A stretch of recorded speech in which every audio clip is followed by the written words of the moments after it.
Coming up tonight, we drop in on St. Maarten, and then everybody else dropped in on us. We go back to the 70s all night long, and the blizzard followed us through. It's all coming up, so let's set sail.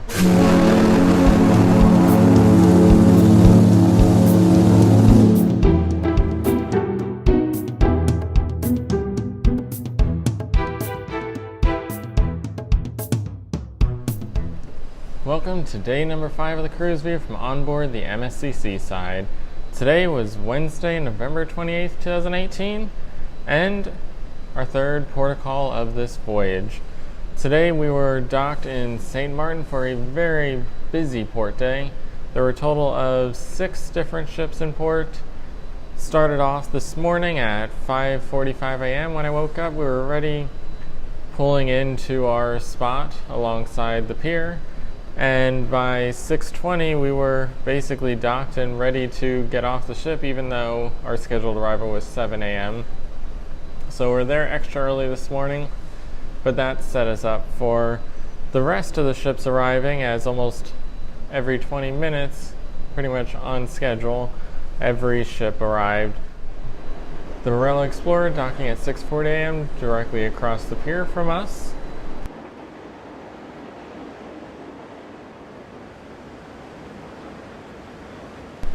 The Piano Oriana docking at 7 a.m. just behind her. The Adventure of the Seas came in and docked at 7:30 this morning on the other pier.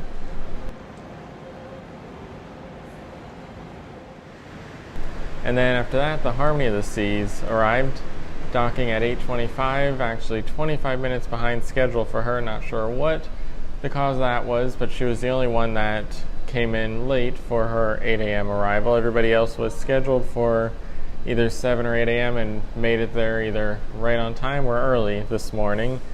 But the final ship to arrive was the Regent Cruises 7 Seas Navigator, which was docked at 10 a.m., but her scheduled time was actually supposed to be 11:30 a.m. So not sure, there's something with the time difference that happened somewhere. It's odd that it was off by not just a full hour, but an hour and a half, but either way, she was here early, and both her and the Harmony of the Seas decided to do 180s and back into their spots. She pulled in right behind us, and while they both did 180s, they were certainly different looking to watch. The Harmony of the Seas, with her azipods and all that modern technology, even though she is the largest ship in the world, easily came in at full speed and pretty much just spun the rear end right around and backed it into her spot, while the 7 Seas Navigator came to a stop and went into a very slow rotation to get into her spot. So even though they were vastly different sized ships, one being the smallest in port today, the other the largest was actually the easiest one to dock probably out of any of the ships that arrived today. Then our schedule today started with that 7 a.m. arrival, but we were the first to arrive, allowing us to see everybody else arrive, but we were also then the first to leave with an all aboard at 1:30 today and a scheduled departure at 2 o'clock. We ended up not actually departing until about 2:30. Our first late departure, we've had a few early ones, but this one was a half hour behind schedule this afternoon. But even with that slight delay, it was still a jam-packed afternoon on board the MSC Seaside, especially up on the pool deck. And a lot of that had to do with the weather. It was an absolutely beautiful St. Maarten day once again. We've had perfect weather this entire voyage. Today, we had a sunrise at 6:34 a.m., right around the time that we were docking, and a sunset tonight at 5:42 p.m.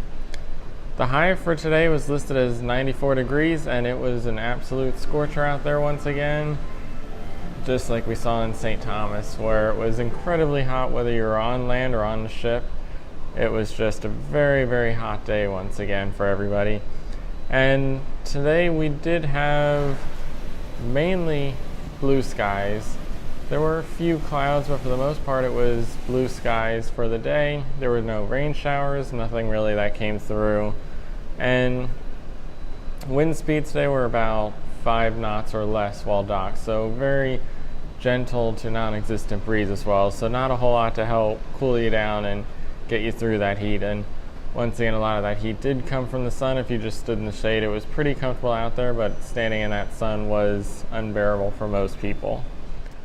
So with such a beautiful day and visit to St. Maarten, what did I do for the day? Well, our daily planner summary obviously arrives at 7 a.m. arrival. I was up bright and early to see not only us, but all those other ships get here.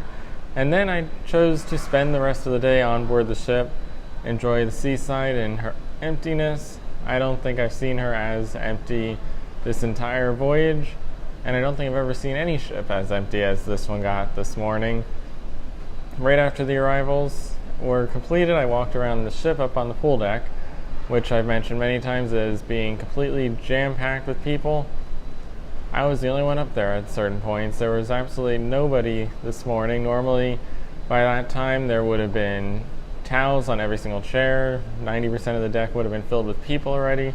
But this morning, there was absolutely nobody out there. Everybody that was up chose to head out to the beach, and everybody that was staying on board didn't go through those efforts to try and reserve their spot up there. So it was certainly a different day for everybody that stayed back on board the ship today.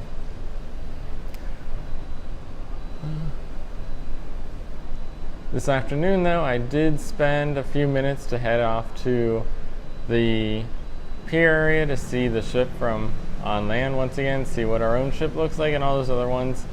So I left the ship about 12:45, or all aboard was 1:30. Took about a half hour, walked all the way down our pier to get a nice shot from the back of our ship, as well as out into the shop area to the second floor of the Welcome Center, where you can always get a great view of all the ships that are docked in the port. And I walked over towards the Harmony of the Seas to see both her and the Adventure of the Seas before heading back to our ship. I was going back about 1:15, about 15 minutes before all aboard, and today MSC went all out with the arrival process for everybody getting back on board. Instead of standing around waiting in a line to get on, they had a whole pier party going on hosted by Gene Young, as well as all of the activity staff and tons of members of the crew, everybody from room stewards to bartenders, anybody that was an officer, just a whole group of crew members out there to welcome everybody back on board the ship today. And they continued that until pretty much 1:30, just after 1:30, when the last of the guests should have been on board, and then they packed up and got ready for that 2:30 departure. And as I mentioned, it was a morning in port, but an afternoon at sea, so once again they loaded that afternoon up to take advantage of this. They started off at 3 o'clock, an hour after the original departure, but only a half hour after the new departure time, with the tropical snow party with the cruise staff. And this is the accompaniment to the white party. Of course, last night we had the white party, tons of bubbles and other elements to it, all up on the Miami Beach pool. Today we had the tropical snow party in the same location. It only lasted for 30 minutes, but it once again featured those bubbles and completely coated the back of the ship in those bubbles. At the time that it started, I was actually in the very back of the ship watching our departure still, and as soon as that party kicked up, all those bubbles went flying everywhere, went around the structure, really covered anything from that point back on the ship in a thick coating of bubbles. So I'm pretty sure they used a little bit more today, cranked it up a little bit higher, probably because everyone was in bathing suits that was participating. But it certainly seemed like it was a lot more bubbles than used today. There was an actual layer on the ground at points, where last night that never really happened.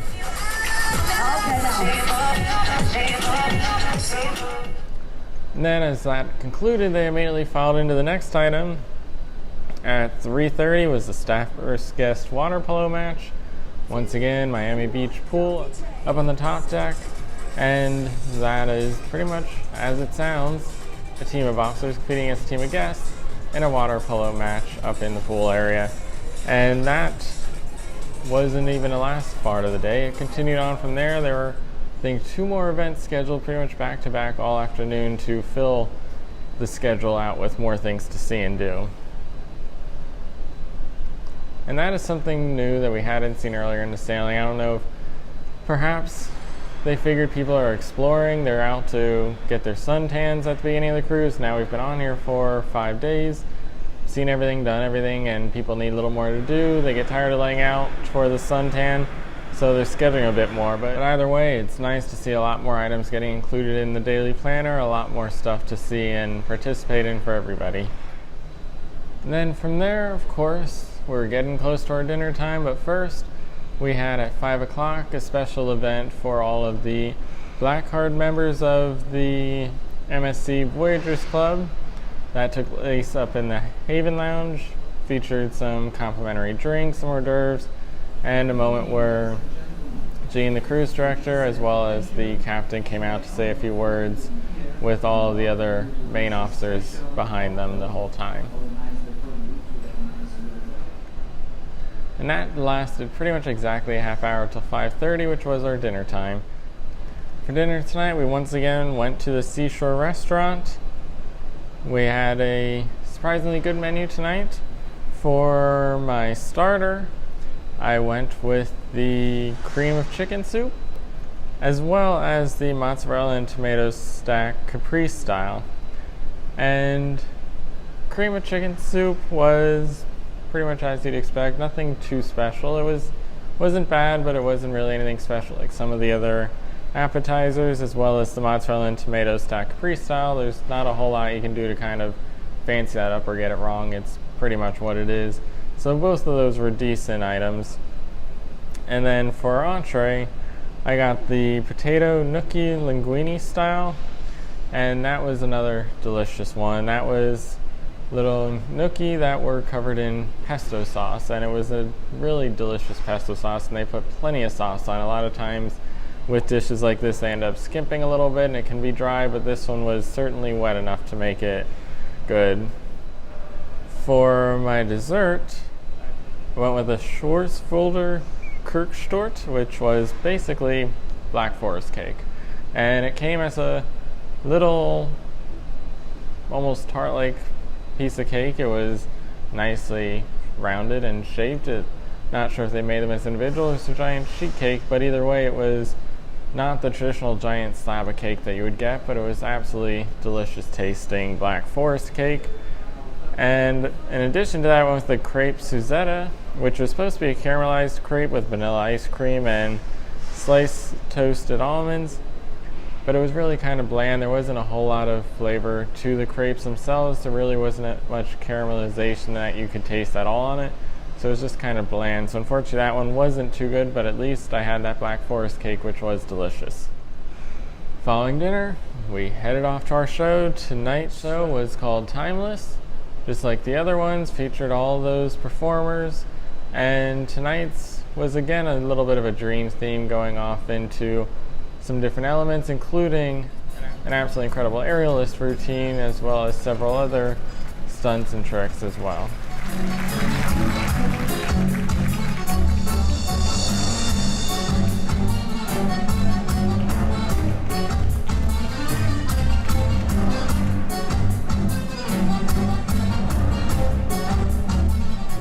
So that lasted about 35-40 minutes.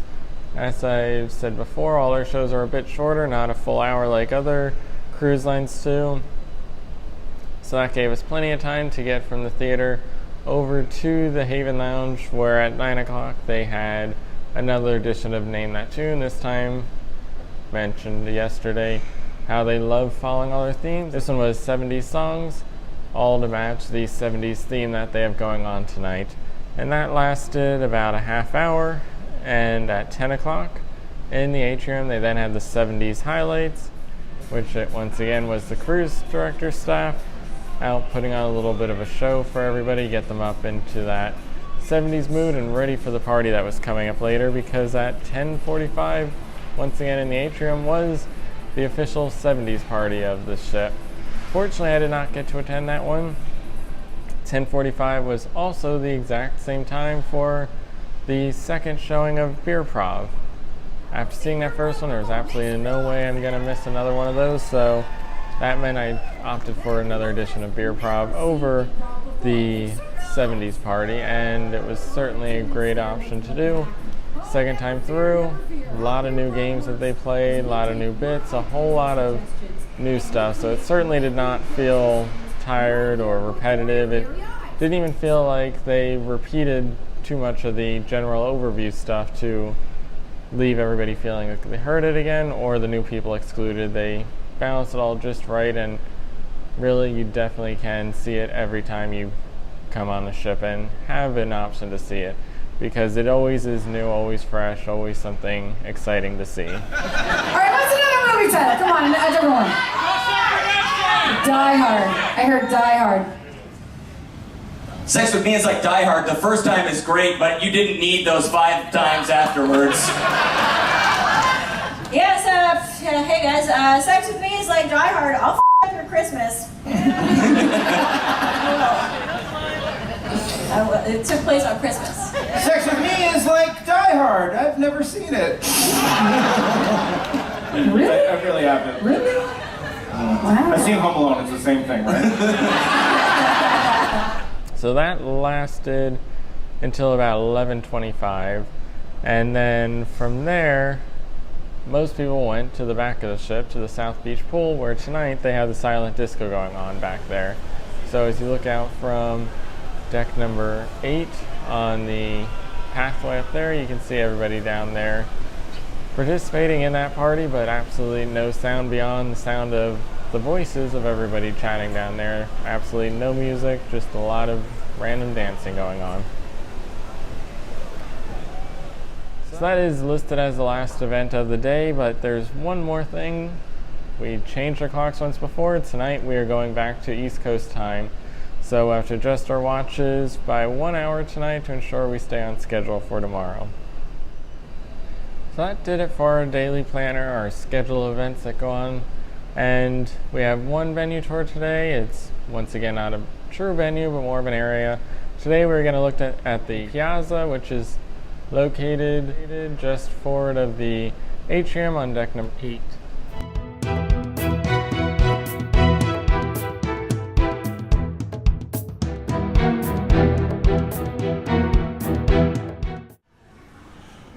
Located at the center of the ship, midship on deck 8, the Piazza features a stark white design that offers a few small shop stations, while on either side, 2 distinctly different lounges surround it.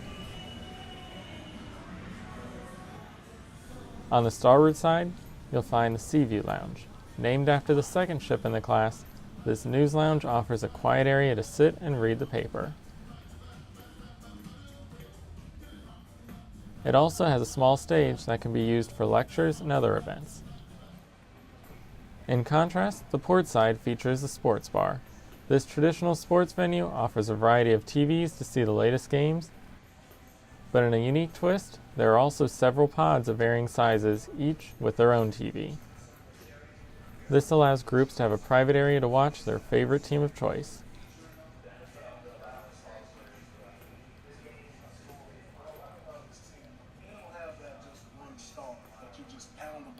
In addition to the lounges themselves, the waterfront boardwalk passes by each, offering direct access to additional outdoor seating on either side of the ship.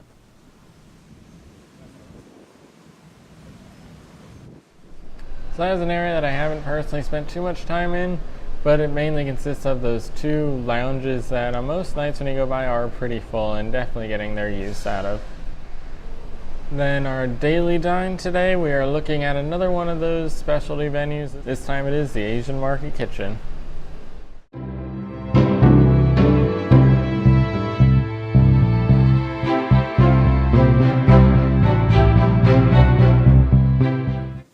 Welcome. I am Ruben. I am the waiter here in the Asian Fusion Market by Roy Yamaguchi. And our restaurants offer 2 dining experience for you to enjoy your dining with us. So the first one is the sushi bar, where we have a selection of sushi. The recipe is by Chef Roy Yamaguchi. So the second one is the teppanyaki, wherein the chef will do the cooking in front of you, freshly cooked. And it's, by the way, it's a Japanese dinner show. It's only a dinner and also a show. So it's a lively atmosphere for you to be with your family, especially if you are in a group. And the third one is the Pan Asian restaurant, where since it's a fusion restaurant, where I don't only focus on the sushi, which is next to you, but we also have a selection of fishes or seafoods like misuyaki butterfish, like ahi, blackened ahi or a maguro, bigay tuna, and of course, as I mentioned, it's a fusion, so you get lamb chops, which is marinated in Vietnamese spices, and also the filet mignon. Also USDA dry age, but also we do it our own way, the Asian way. So everyone, I invite all of you to come and join us in MSC Seaside and Asian Fusion Market by Roy Yamaguchi. So that is another one of those specialty venues. There are 3 or 4 of them available. So if you don't like the sound of one, just check out another one of those. So that pretty much does it for today. Tomorrow is a sea day, our second, and even with just 2 final sea days that we're going to have. But not only is it a sea day, it is the MSC Seaside's first birthday, and there's already listed in tomorrow's daily planner and announced at the shows tonight a whole lot of festivities going on tomorrow night, including a brand new event for the atrium, as well as a massive birthday party for the ship up on the pool deck, and even a special captain's reception with complimentary drinks for everybody on board to commemorate that big day. So be sure to tune in again tomorrow to find out all about what went down, what we did for her first birthday. And as always, I am Derek Cohn. Stay tuned for those links.